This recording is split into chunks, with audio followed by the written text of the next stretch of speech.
2008, in that time frame, yeah, the stock market crashed, the housing market crashed, but we recovered pretty easily. I mean, yeah, it really hurt a lot of people. It wasn't prolonged. Mm-hmm. Most people kept their jobs.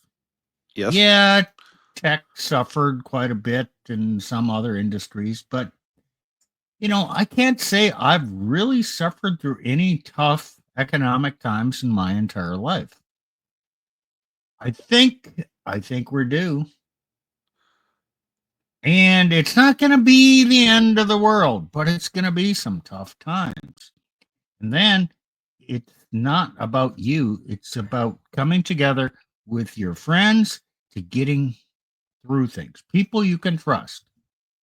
And it's going to be particularly difficult for women if uh, if they're unclaimed women. Women without a man Oh. are going to have difficulty. And it So doesn't. the Isaiah Okay, 3 does turn to Isaiah 4. Always does. it does not need to be grid down, does not need to be the end of the world, but a deep recession would do it. You actually saw. We can look back at other major recessions, depressions, even, and you'll see the same thing. Look at the 1920s versus the 1930s.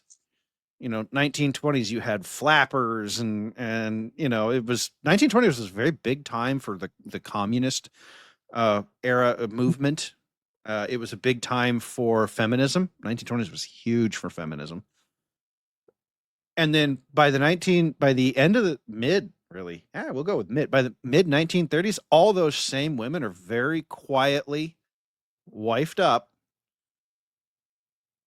pumping out kids, cleaning houses, doing all those things they said they'd never do. The Great Depression was not, and I don't think a lot of people understand what it was. I mean, because we all look at the breadlines and all of that, and that was all true. But like if you were a high net worth individual, you just had less, so you had to fire your servant, right? And if you were in the middle class, you just kind of, maybe you sold your car and you had to get a horse instead, or it's kind of like what Steve said. It wasn't that you went yes, of course we talk about the stories of the people who went from everything to nothing, but that wasn't the norm. The norm was you just had less.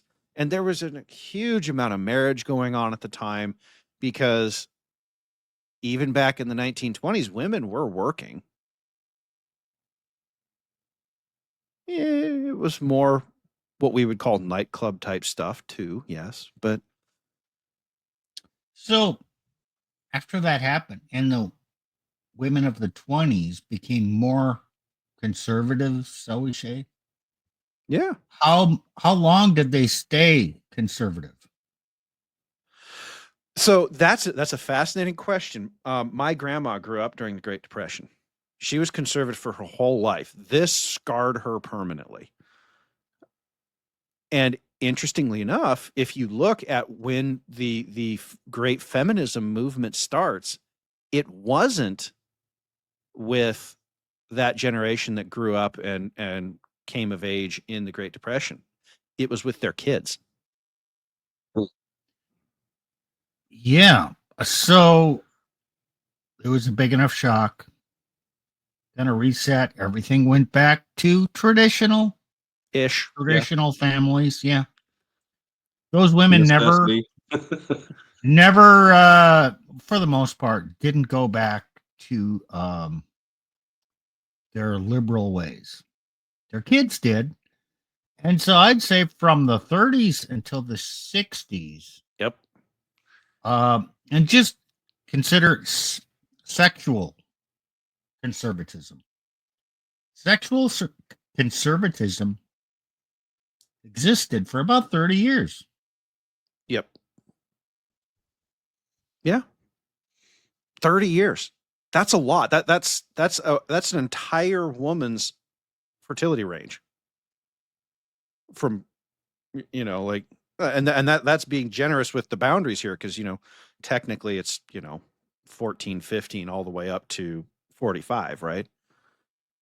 No, that's But technically 30 years. right, exactly. So but it's interesting that ends up being the range. Now, I think part of what happened in the 60s was those mothers always resented the fact they might have never changed. They might have always stayed conservative, but they always resented the fact they had to do that. And so their thought process was, we're going to go build a better world where my children can be what I wanted to be. Now, I don't know if that's like what they were, it's hard to say, what they were all collectively thinking.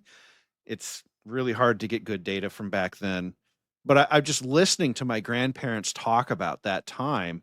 They were never going to go back to that lifestyle themselves, and they knew it, but they desperately wanted their kids to be able to afford that lifestyle. And the boomers did it. They built that world. Man, this was not the direction I was expecting this one to take, but yay, I love it. Hey, you're in charge. You have to, guide us where we're going. Well, so, I mean, the next one that I kind of had like these three categories of dancing monkeys, and that was the fame status one. And, it ends up being that you get to the crash and there's this big swing back to conservatism, as Steve said. So this is about the end of where I want to be. Okay, let's move on to the next one.